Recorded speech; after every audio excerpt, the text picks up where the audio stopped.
Red టీవీలో మీ వ్యాపార ప్రకటనల కోసం ఈ నంబర్ ని సంప్రదించండి 6281747728. Hi viewers, welcome to our channel. Vangaveeti Radha గారి పేరు మరోసారి యాక్టివ్లోకి రావడం చూస్తున్నాం. ఎందుకంటే ఆయన టీడీపీ హైకమాండ్ ఆయన్ని పోటీ చేయమన్నా కూడా ఆయన చెయ్యను అన్న వార్త అప్పుడు వైరల్ అయింది. అయితే ఇప్పుడు ఆయన అవనిగడ్డ నుంచి పోటీ చేయబోతున్న వార్త కూడా వైరల్ అవుతుంది. అసలు ఏ పార్టీ నుంచి ఆయన అవనిగడ్డ నుంచి పోటీ చేయబోతున్నారు, అసలు నిజంగా పోటీ చేయబోతున్నారా లేదా? సో ఇదే అంశం మీద డిస్కస్ చేయడానికి ప్రజెంట్ మనతో పాటు సీనియర్ జర్నలిస్ట్ జయదేవ్ ఉన్నారు. వారితో ఒకసారి డిస్కస్ చేద్దాం. సార్ నమస్కారం. సార్ నమస్తే అండి. సార్, వంగవీటి రాధా గారు అవనిగడ్డ నుంచి పోటీ చేయబోతున్నారు అని అంటున్నారు. మరి ఈ వార్తలు నిజం ఉందంటారా? ఒకవేళ పోటీ చేస్తే ఏ పార్టీ నుంచి పోటీ చేసే ఛాన్స్ ఉంది సార్? వాస్తవానికి వంగవీటి రాధా గారు ఎందుకో మొగ్గు చూపట్లేదు రాజకీయాల మీద. కేవలం ఏదో బిజినెస్ చేసుకుందాం, నాన్నగారి పేరుని అలాగే నిలబెడదాం అంటే ఆయన మరి అప్పట్లో ప్రజానేతగా అంటే సినిమాల్లో చూపించే ఒక హీరో ఎలాగుంటాడో తెలియదు కానీ ఒక హీరోయిజ్గా ఉండేవాడట వంగవీటి రంగా గారు.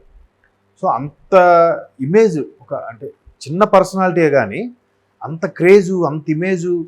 ఆ రోజుల్లో ఆయన హత్య కూడా, ఆయన చనిపోవడం విషయం కూడా నాకు చిన్న గుర్తు. రాష్ట్ర వ్యాప్తంగా అంటే ఇప్పుడంటే మీడియా, సోషల్ మీడియా వైరల్ అయిపోయింది, మొబైల్ ఫోన్స్ వచ్చి అన్నీ తెలిసిపోతున్నాయి. అప్పుడు కనీసం ల్యాండ్ లైన్లు కూడా విస్తృతంగా లేని రోజుల్లో ఆయన హత్య అనేది రాష్ట్ర వ్యాప్తంగా గగ్గోలు పెట్టింది. ఎక్కడికక్కడ స్తంభించిపోయాయి. కర్ఫ్యూ అంటే కర్ఫ్యూ ఎలా విధిస్తే ఎలా ఉంటుంది అట్లా అయిపోయింది. నాకు బాగా గుర్తు, అప్పుడు ఏదో మేము తిరుపతి వెళ్ళాము. అక్కడ ఉండేసరికి కనీసం బయట హోటళ్ళు, టీ ఏమీ దొరకలేదు. లక్కీగా ఆ లాడ్జీ ఉన్న అతను వాళ్ళ ఇంట్లో వండి తెప్పించి పెట్టి ఏదో చేశాడు. ఫ్యామిలీ, మా ఫాదరు రిక్వెస్ట్ చేసుకుంటే ఏదో పెట్టారనుకో. అంటే అంత ప్రపంచనం అనమాట రంగా గారు. వాళ్ళ అబ్బాయి కాబట్టి ఇది ఉంటుంది కదా, ఆ బ్లడ్డే అనే ఫీల్ కూడా ఉంటుంది కదా జనాల్లో ఉంది.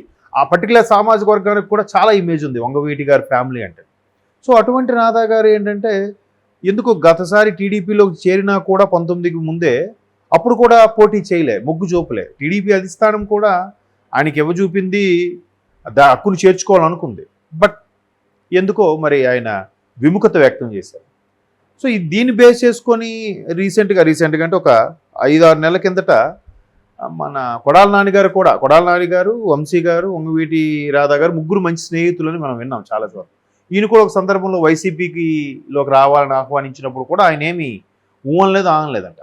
తర్వాత మళ్ళీ ఎప్పుడైతే టీడీపీ, జనసేన కలిసాయో మరి ఇంకోసారి ఆహ్వానించినప్పుడు కూడా ఆత్మసంతృప్తి కావాలంటే టీడీపీలో ఉంటే బెటర్, పోటీ చేయకపోయినా పర్వాలేదు, బట్ వేరే పార్టీలోకి రాను అన్నట్టుగా చెప్పేశారట. సో అటువంటి వ్యక్తి రీసెంట్గా తెనాలి సభకు సంబంధించి మన నాదెండ్ల మనోహర్ గారితోనూ కొంతమంది జనసేన వ్యక్తులతో కొంచెం సన్నిహితంగా ఉండడం, వాళ్ళతో మాట్లాడడం, మొగ్గు చూపడం గట్రా చేశారు. సో జనరల్గా ఏంటి ఈయన అసలు జనరల్గా ఇప్పుడు ఎవరైనా అరే సినిమాకి వస్తావా అంటే రాని వ్యక్తి బయటికి వెళ్ళి ఒక పార్టీలోనూ, ఒక చాట్ బండిలోనూ, హోటల్లో కనబడనుకో, ఓహో ఇది సినిమా అంటే ఇష్టం లేదు, మేబీ రెస్టారెంట్కి వెళ్ళి తినాలని ఉందేమో అని అనుకుంటాం. సో ఎక్కడ కూడా టీడీపీలోకి ఆహ్వానించినా కూడా పోటీ చేస్తారన్న వార్తలు వచ్చినా కూడా ఎక్కడ ఖండించే వ్యక్తి ఒకసారి జనసైనికులతో కొద్దిగా దగ్గర అవ్వడంతో దట్టు పార్టీలో సెకండ్ ప్లేస్ నాదెండ్ల మనోహర్ గారు అంటే పవన్ కళ్యాణ్ గారి తర్వాత అటువంటి వ్యక్తితో మాట్లాడి మంతనాలు జరపడంతో మేబీ జనసేనవి మొగ్గు చూపుతున్నారేమో. అలాగానైతే దానికే ఉంది. టీడీపీ జనసేన ఇప్పుడు ఒకటే కాబట్టి జనసేన వైపు ఎందుకు మొగ్గు చూపుతున్నారంటే జనసేనని కూడా ఆ పర్టికులర్ సామాజిక వర్గానికి చెందిన వ్యక్తే కాబట్టి ఆయన వైపు, ఆయన సిద్ధాంతాలు కానీ, ఆయన ప్రచార విభాగాలు కానీ, లేదంటే ఆయన రాజకీయ స్టైల్ కానీ మేబీ పవన్ కళ్యాణ్ గారిది ఇంప్రెస్ అయి ఉండొచ్చు ఈయన. సో అటు మొగ్గు చూపుతున్న ఉద్దేశంలో ఉంటే అది కూడా ఎలాగూ కొంతమంది జనసేన శ్రేణుల నుంచి అర్థమైంది ఏంటంటే ఆయన అవనగడ్డ నియోజకవర్గం నుంచి కొంచెం మొగ్గు చూపుతున్నారు, అక్కడ నుంచి పోటీ చేసే ఛాన్సెస్ ఉన్నాయి, ఆయన గురించి దాని గురించి డిస్కస్ చేస్తున్నట్టు అనిపించింది అన్నట్టుగా వార్తలు గుప్పమంటున్నాయి. కానీ అదే ఆ విషయం కూడా వంగవీటి రాధా గారు ఎవరైతే అసోసియేషన్ ఉందో వాళ్ళ అసిస్టెంట్లు ఉంటారో వాళ్ళైతే మాత్రం అన్న అట్లాంటి ఉద్దేశం లేదు, పోటీ చేయకపోవచ్చు అనే చెప్తున్నారు. కాకపోతే టీడీపీ కూడా అవనగడ్డ స్థానం టీడీపీకి దక్కింది, అక్కడ ఎవరూ లేరు. మన మండలి బుద్ధప్రసాద్ గారు ఇంతకుముందు తెలుగు భాష ఇదిగా చేశారు, అధికార భాష అధ్యక్షులుగా సంథింగ్ చేశారు ఆయన. సో ఆయన్ని పెట్టే ఆలోచనలో ఉంది. అంటే అది కూడా పూర్తి స్థాయి ఇంకా కన్ఫర్మ్ అవ్వలే. ఇది సెకండ్ లిస్టింగ్ 57 అసెంబ్లీ స్థానాలు కూడా ఉంది కదా.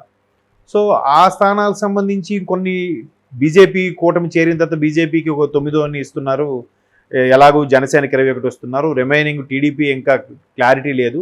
కొన్ని పర్టికులర్ స్థానాల్లో కీన్గా అబ్జర్వ్ చేసి క్లియర్గా ఎవరిని పెడితే బాగుంటుంది, ఎవరైతే సరైన పోటీ ఇవ్వగలనే వ్యక్తులను ఆలోచించే దాంట్లో అవనిగడ్డ ఒకటి.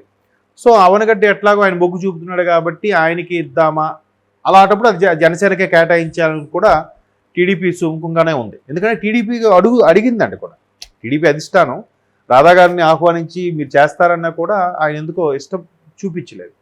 మేబీ ప్రస్తుతం ఇప్పుడు ఆలోచనలు ఎప్పుడు ఒకే విధంగా ఉండవు కదా. ఇప్పుడు తోటి ఫ్రెండ్స్ ఎలాగో 2 ఎమ్మెల్యేలు, కొడాల నాని కానీ వంశీ గారు కానీ, వాళ్ళిద్దరు అంటే రాజకీయాలకు అతీతంగా మంచి ఫ్రెండ్స్. ముగ్గురు ఇప్పుడు టీడీపీలో ఉండేవారు వంశీ గారు, ఆయన కూడా వైసీపీలోకి వెళ్ళిపోయారు. కొడాల నాని గారు ఎలాగో వైసీపీ, ఆయన కూడా ముందు టీడీపీ. ఇప్పుడు ఈయన కూడా టీడీపీ సానుభూతి పరుడు, టీడీపీలో చేరారు కానీ పోటీ చేయలేదు. ఎలాగో టీడీపీ జనసేన అలయన్స్ కాబట్టి జనసేన పోటీ చేసిన టీడీపీ నుంచి చేసినట్టేగా. ఆ టీడీపీ వర్గం వాళ్ళందరూ కూడా జనసేనకు వేస్తారు, జనసేన వర్గం అందరూ కూడా ఆ జనసేనకే వేస్తారు.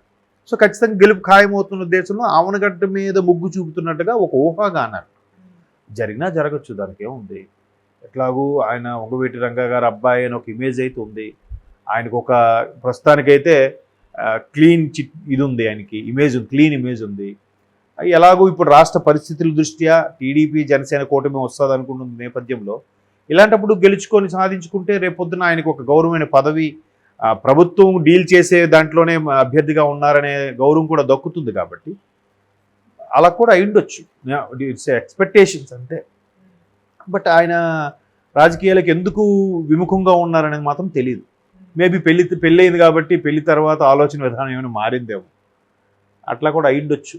సో ఎక్స్పెక్టేషన్స్ అంటే అలాగానైతే జనసేన తరపున పోటీ చేసిన టీడీపీ దానికి ఎప్పుడు నో అన్న